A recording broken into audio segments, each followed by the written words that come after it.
So I've now secured myself 8 wins in Warzone for the new Battle Royale for Call of Duty. And the nonstop question that I keep getting in my streams is, what do I think of this game? I am still for sure in the honeymoon phase of enjoying this game. It's something new. It's something fresh that I can make content on. It's a new Battle Royale, which I have been absolutely in love with Battle Royale since PUBG, leading my squads. And we've been talking about on stream everything that I've been liking, not liking, what I want to see changed, improved about it. So I figured I would just put it together in where I'm at now with this game, what I'm liking, what I think needs to be changed, or what I would like to see improved. I know a lot of people in my audience still haven't even taken the time to see what this game is. There's so much out, but it is definitely still a Battle Royale, but there's a couple tweaks on it. I know this is a very subjective topic. Everybody likes their own things and their own styles of games, whatever, but I'm hoping we can stay civilized here. And if you guys agree or disagree, just let me know why in the comments. I'd really love to read them.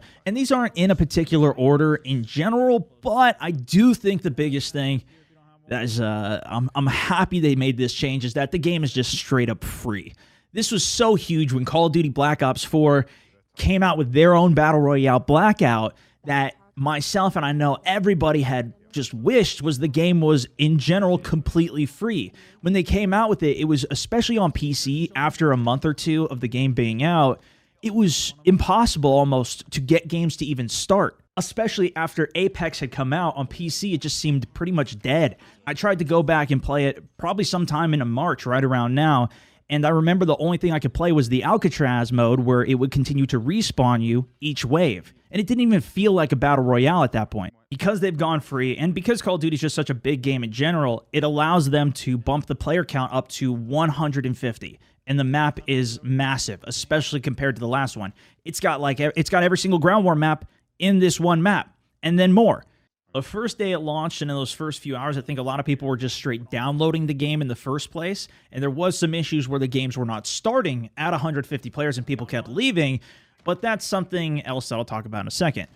Now, I have heard people not liking that the looting system is so simple, in that you don't have attachments you can put on guns. You technically can with the loadouts, but when you're in the game, you're not picking up attachments, you're not customizing your guns as you go through all of it.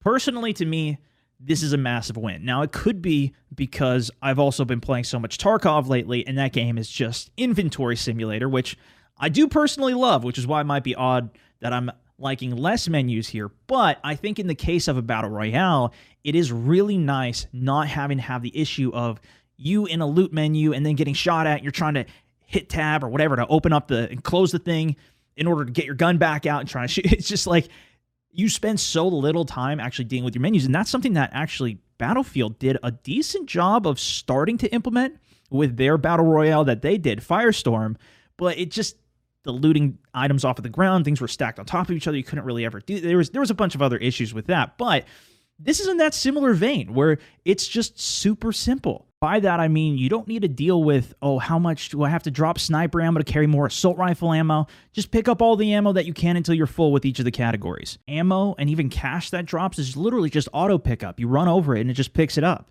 You don't need to worry about picking up attachments to put onto your gun or saving attachments in case you get the gun that you want in the future. Same thing with the armor system. You don't need to pick up an armor first and then get plates to put it in. You just have your 3 bars of basically shield that it will protect your entire body. You get the armor plates, you put them in, it gives you 50 extra health per one you have.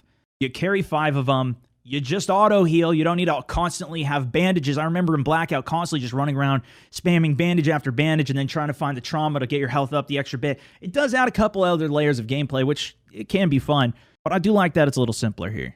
This is something too that, like, if you were to say put an Xbox player and PlayStation player from PUBG into a game with a PC player, they're going to be able to fly through the menus at least a little bit faster and have some type of advantage there. But because there's really none of that in this game, I think it feels solid for it to be crossplay. And then again, it brings that greater player pool up so you can get games quicker.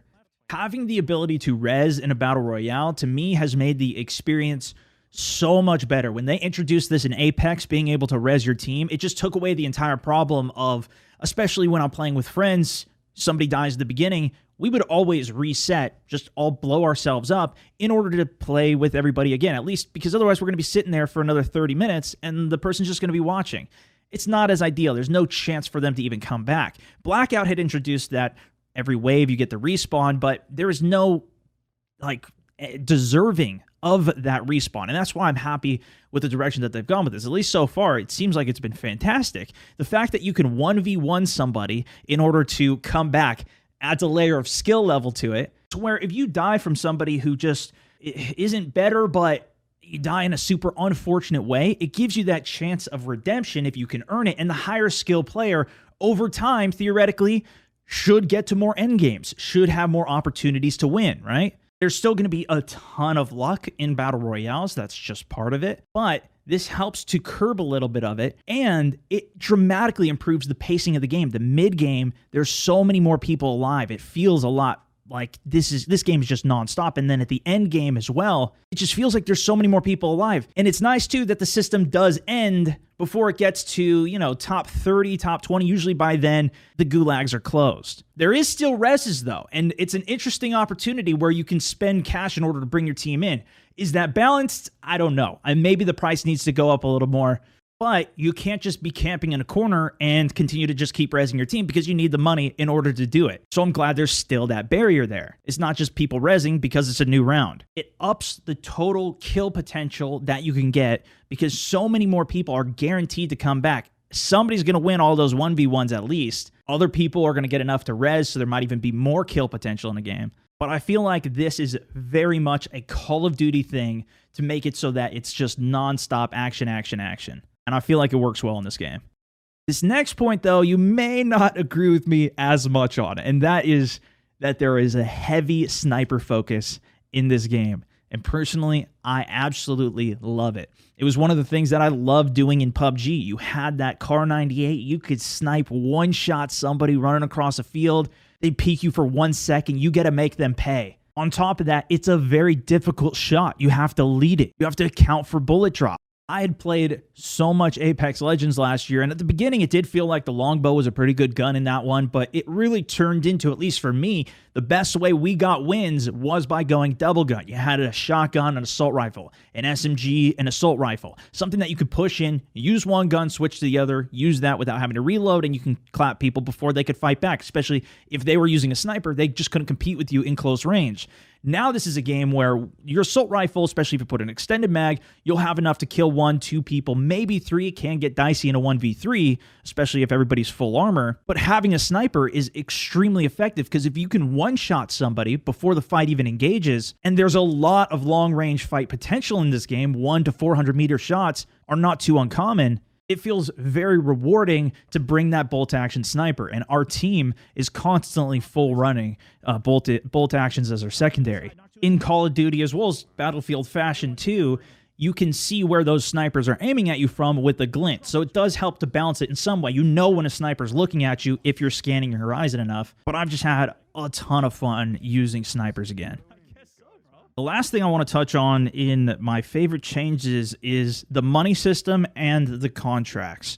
I'm not sure if people are loving or hating this system, but I absolutely think this is a fantastic thing for the game. Bounties in particular make the mid-game incredible. You pick up this item and you know where a team is. Not specifically, but you know their general location. You know where they're moving. You get to go hunt somebody down. The other team knows that, you know, how close you are based on that threat level. They can bunker down, put claymores, set up, get ready for an attack. Well, heading over in a helicopter, ambushing a team is so much fun. And then getting rewarded for it, and then you can use kill streaks. You get all their loot from it. It's awesome. Even if you don't want to be the one who's using those contracts and attacking people, you can still get contracts to go to different locations, which brings those people that are camping in a building and just want to sit there and wait until the end of the game, you know, get early zone control, sit in the building, wait till the end of the game. It can work, but you're going to have a lot less money. You're going to have less resources. You might not have your full loadout set. And it brings people out into the world so you can snipe them out. It helps add to that feel of the game just being nonstop the entire way through.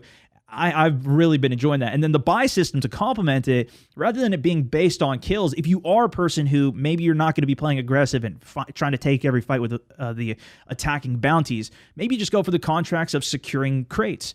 You can still go out, traverse the world, make money, get those basically kill streaks for interacting and playing the game. So there's a lot of good things. And like I said, we're still at the very beginning of this game. So yeah, I love just having something new in general. My thoughts on it might change another month, 2 months from now. And if you guys want to hear another recap on that, we can do that. But that being said, the game is definitely not perfect even with where it's at. And there are some things that I would love to see changed or implemented. The first thing that I think is the most important and I would really, really, really love to see is a solos mode. I know I've seen a lot of people talking about adding duos, adding squads, and I think that changes the game as well, and that might be fun and engaging, but I think the biggest thing, having a solos makes it so that you can still play the game without having to rely on other people. I'm guessing, like Apex, they like having the team aspect. You know, maybe it forces you to message your friend to have them get on, and now they have more people playing the game. But if you don't have that, or you don't want to do that, or you don't want to even talk, you just want to play the game, this is so much more effective. And solo is where you learn so much better because you have now nobody to rely on other than yourself. I know that's where I have gained the most skill in games, especially playing PUBG, when I played Blackout, even on Escape from Tarkov, playing that solo boosted up my personal skill a bunch. And Apex did try a solo mode, and during that time, I absolutely loved it. I feel like I became such a better player. What I was saying at the beginning of this, too, is, you know, if you're just solo queuing into a team-based game and you get partnered with some random people, if one of them leaves, you might now be tempted to leave as well because why are you going to go in with a two-man team when everybody else is going with a three? So then everybody starts backing out of the game and then the game doesn't start. I think that was some of the initial problems that was happening, although it doesn't seem to be happening as much anymore. Random queuing also makes it so, okay, well, what if your team just doesn't want to buy you back in because they don't think you're worth spending the money because they don't know you, they don't think you're any good. On top of that, if people rage quit while they do have a bunch of money and they leave you out hanging, it just leads to so many terrible experiences if you don't have a quality team. Now, what I do like is that you can do a no-fill into this game. You can't do that into Apex. You're forced to at least play with somebody. But I think this would be one of the best dramatic changes that they can make to make it more appealing to everybody. And I think solos would be fun in general. There might be some tweaking and such that needs to be done with the buy system. I don't know how to implement it in general, but it would be great if it was an option. This may be another one you really disagree with me on, but the loadout boxes. Right now in game, they cost $6,000, which is so easy to get, especially pooling your money together with your team. After your first landing spot, and maybe you kill even just one other team and loot a couple places, you can get this box. It's like dropping into Fortnite and being able to just immediately get a golden legendary scar guaranteed for your whole team right away. PUBG, fully kitted M4 with all the exact attachments that you need. But I think maybe the bigger problem is that everybody immediately gets their sniper rifles going. I do think that it is nice. It takes out a lot of that RNG aspect where you're not just running around the entire game looking for that one vert grip to put it on your gun and trying to get your teammate to bring it over and drop it. But it feels like it's just so easy to get. And if you do have a full team, everybody's fully decked and you're ready to go push everybody else. And now you're going to have a great advantage on them, especially if they don't have the ammo, if they are just using basic guns with no thermals, no perks, and you can start steamrolling. I feel like they drop a ton of these as world drops into the map as well. So by mid-game, everybody's going to have their loadout. If you have your loadout, you can just, use your sniper to keep eyes on a box that somebody else is going to go up to. But so far, at least, it also makes it feel like it's a much more repetitive type of gameplay. It is on me, true. I keep on using the same guns, the same sniper rifle, but that's because that's what I think is best. It never forces me to use any other combination of loot. And even if I'm low on ammo, I have a class that's set up where it just maxes all of my loot. So you can get not only all the best guns, but a full stack of all the ammo you need.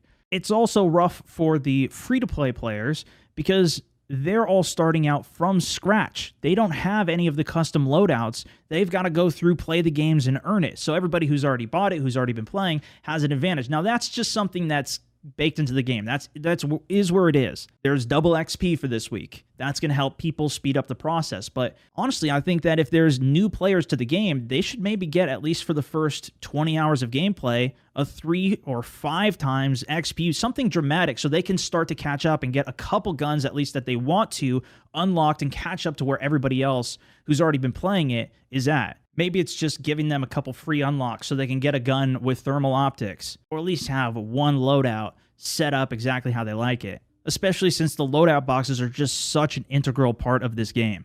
I think this might tie in with the last one a little bit, but I feel like as well, the ground loot is extremely weak, and maybe not even weak, but just boring. It's constantly M13s with iron sights and the LMG with iron sights that you find all over the place. If you find an upgraded version of the gun, at least I don't know what the attachments are that are on them. I guess you can recognize what some of the attachments are if you look at the little icon of the gun. I don't know them well enough to know what those are. Do I have faster reload? Do I have better recoil control with this gun? What are the differences between them? And it feels like all of the ground loot is very repetitive. Now, maybe what they'll do is every month or two switch out the loot pool of what is there, but it seems like you just keep finding all the same guns, and those guns just get replaced as soon as you get that loadout box, so they don't even really matter all that much anyways. Outside of the start of the game, or outside of you coming back from the gulag and just trying to pick up some scrap loot. I think the biggest saving grace to all of this is that you can get kill streaks from some of the boxes. They're very rare, but that's still your incentive to look around, check the boxes, because you might be able to get a free kill streak,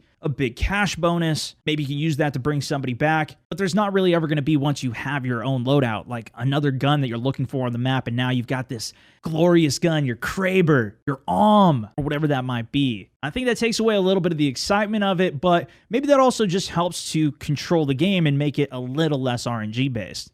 In essence, it would be nice to know what attachments do these guns have, and if there was more diversity with the guns, instead of it always being an MP7 that you're starting the game with, or a SCAR, the LMG.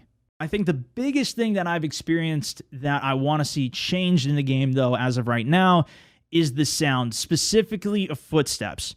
I know there is dead silence in the game, and you're not going to know necessarily when somebody is using dead silence, and that's why they got the approach and they were super quiet. But it seems like so many of the fights, even if a full team is sprinting up on you, you don't know it until the last second and one of you is dead. It seems like sometimes footsteps are just missing, or they're so quiet with all the other action and everything going on that you just miss it completely. I'm not sure if this is a bug and there's just a lot of audio sounds going on, so it's not registering the footsteps. Maybe I'm just terrible at listening and I'm just missing a lot of this. Maybe a lot of people are using dead silence. But in general, I think the game will be benefited if you cranked the audio up, specifically for footsteps.